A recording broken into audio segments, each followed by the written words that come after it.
Yo les postos, on se souvient tous de ce 0-0 au match aller entre l'équipe de France et le Portugal. Ce match ennuyeux à mourir, ce 0-0, vraiment, il n'y avait rien à dire sur ce match. Et ce soir, pour ce match retour, bah, ça a été tout le contraire. On a vu une très belle, très très très belle équipe de France. Aussi une bonne équipe du Portugal, mais surtout une très belle équipe de France qui vraiment pour moi a été au-dessus du Portugal, avec des joueurs vraiment qui ont été au top niveau, que ce soit du gardien au milieu, à la défense et à l'attaque. Voilà, je voudrais commencer par les gardiens. Il y a eu le show Rui Patricio en première mi-temps qui a été exceptionnel. Anthony Martial qui a eu 4 occasions, certes a manqué de lucidité et d'efficacité devant le but, mais voilà, il faut aussi parler d'Anthony Martial en bien, parce que vu les occasions qui se créent en ce moment, il a vraiment montré ses qualités ce soir. Le seul bémol, c'est qu'il a vraiment manqué d'efficacité. Et je pense qu'il est vraiment, c'est dommage qu'il n'ait pas pu marquer sur le centre de Rabiot, sur le centre de Griezmann en 3 temps. Vraiment, ça a été un très très beau jeu, franchement, ce soir, de l'équipe de France. Voilà, ce match m'a remonté le moral, vraiment. Et j'ai été surpris de certains joueurs, de la performance de certains joueurs, notamment celle de Adrien Rabiot, qui a été très très bon ce soir. Voilà, qui a récupéré beaucoup de ballons, qui a amené des solutions offensives. Le milieu de l'équipe de France ce soir, N'Golo Kanté, franchement, rien à dire sur ce joueur, exceptionnel. Il marque son deuxième but en sélection. Le mec a 6 poumons, il court de partout, il récupère je ne sais combien de ballons. Je ne sais pas combien de pourcents de passes réussies, mais c'est assez impressionnant. Ce gars-là ne se plaint jamais, ne fait jamais d'histoire. C'est un joueur indispensable dans une équipe de football. Et quand tu as un joueur comme ça, vraiment, tu peux être que content. Et vraiment, ce soir, mention spéciale à N'Golo Kanté. Hugo Lloris aussi qui a été extraordinaire. Alors, Rui Patricio a fait un très gros match. Il a sauvé le Portugal en première mi-temps, même si Cristiano Ronaldo a eu quelques occasions aussi. Mais Hugo Lloris aussi a fait une très grosse deuxième mi-temps. Un très gros match de la part d'Hugo Lloris, qui est pour moi aussi fait partie pour moi du top 5 des meilleurs gardiens du monde, il faut le dire. J'étais pas un fan de Hugo Lloris à l'Olympique Lyonnais, mais c'est vrai que depuis qu'il est à Tottenham, et sur ces 3-4 dernières années, il montre vraiment que c'est un très très gros gardien. Voilà, il faut en parler aussi. La défense de l'équipe de France ce soir a été aussi impressionnante. La charnière centrale Kipembe-Varane a été présent au rendez-vous. Un Kipembe très très très solide en mode patron. Il confirme son très bon début de saison. Il y a eu ce match à Leipzig où vraiment ça a fait un petit peu tâche, mais voilà, ça prouve que vraiment Kipembe est de mieux en mieux et voilà, vraiment, il est titulaire indiscutable maintenant dans la charnière centrale, je pense. Mais que dire aussi de Kingsley Coman qui apporte vraiment beaucoup de choses sur le côté droit. Alors certes, il y a toujours des problèmes de blessure avec Kingsley Coman. Je ne remets pas en question la place de titulaire de Kylian Mbappé, mais j'aimerais revoir ce trio offensif dans des matchs très importants, notamment à l'Euro, même si on sait que si Kylian Mbappé est disponible, il sera dans le 11 titulaire de Didier Deschamps. Mais voilà, j'ai vraiment apprécié cette équipe de France. Ça fait longtemps que je n'avais pas vu une équipe de France aussi joueuse, autant portée vers l'attaque, qui ait autant d'occasions, et ça fait vraiment plaisir, parce que quand tu vois les joueurs que tu as à disposition, quand tu vois tous les joueurs de l'équipe de France qui sont sélectionnables, tu peux faire 3-4 équipes titulaires. Voilà. Adrien Rabiot, franchement, il vient de prendre peut-être la place de Matuidi dans le système excusez-moi, de Didier Deschamps. Voilà, il a été un petit peu milieu relayeur, gauche, hybride. Alors, par moment en 4-3-3, par un autre moment en 4-2-3-1. Voilà. Franchement, là, pour moi, il tient son match référence en équipe de France, depuis qu'il joue en équipe de France. Voilà. Et voilà, techniquement, il a gagné, il a progressé dans la maîtrise du ballon, dans sa défense. Je trouve qu'il défend beaucoup plus debout, qu'il est beaucoup plus collectif, qu'il fait de plus en plus de bons choix. Donc c'est à confirmer, bien sûr, mais voilà. J'ai vraiment bien aimé. Voilà. Après, sur Anthony Martial, je tiens à préciser, il faudra bien être lucide sur la première mi-temps d'Anthony Martial.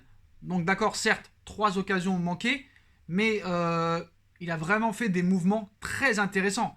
Et si on se crée d'autres occasions, et si on se crée des occasions comme ça, il en est le responsable. Son profil fait vraiment beaucoup de bien en équipe de France.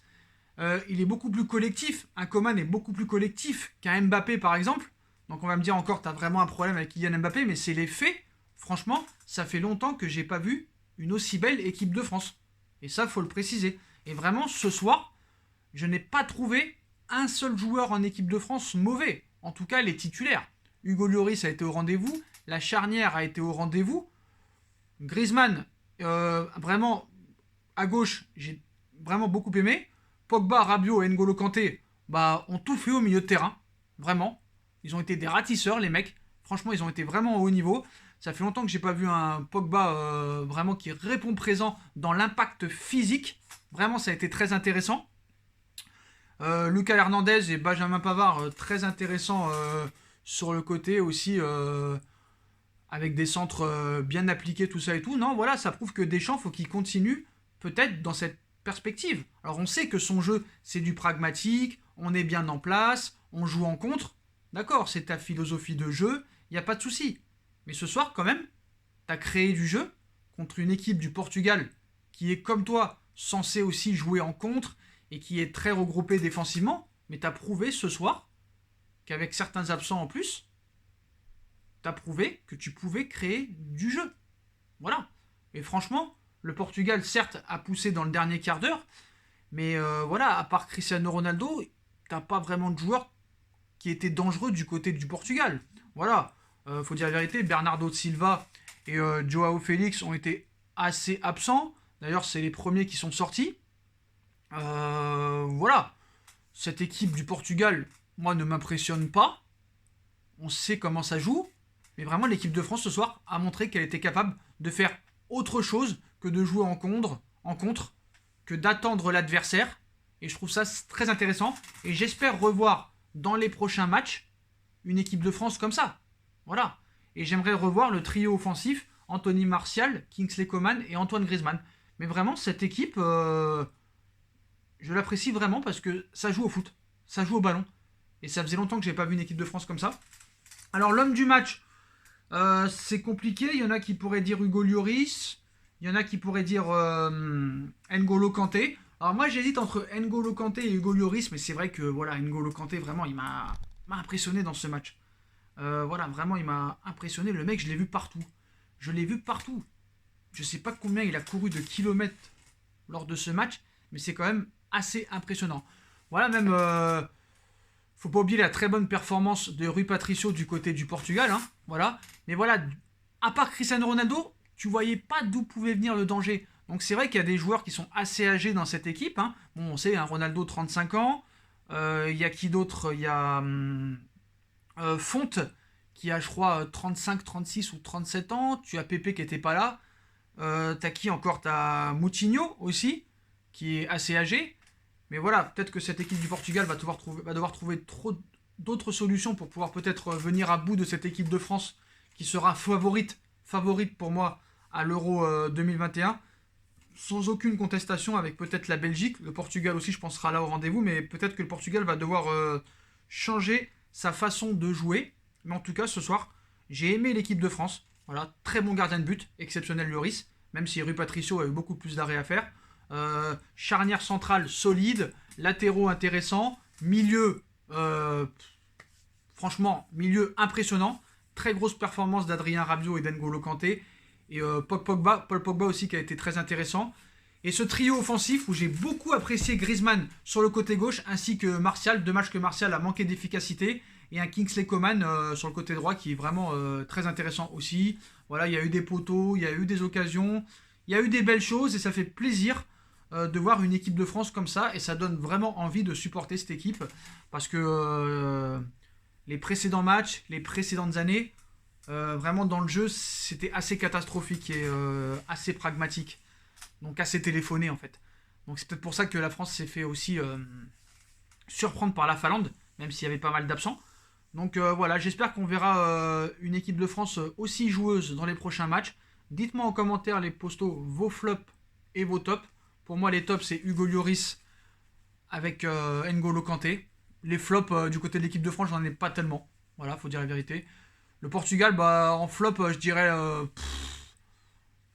je sais pas, vraiment... ouais, c'est vrai que Joao Félix et Silva n'ont pas apporté grand-chose. Et à part le danger venant de Cristiano Ronaldo, je vois pas vraiment de grosse qualité dans cette équipe offensivement. Voilà les postos, hein. À plus tard dans une nouvelle vidéo. Tchuss.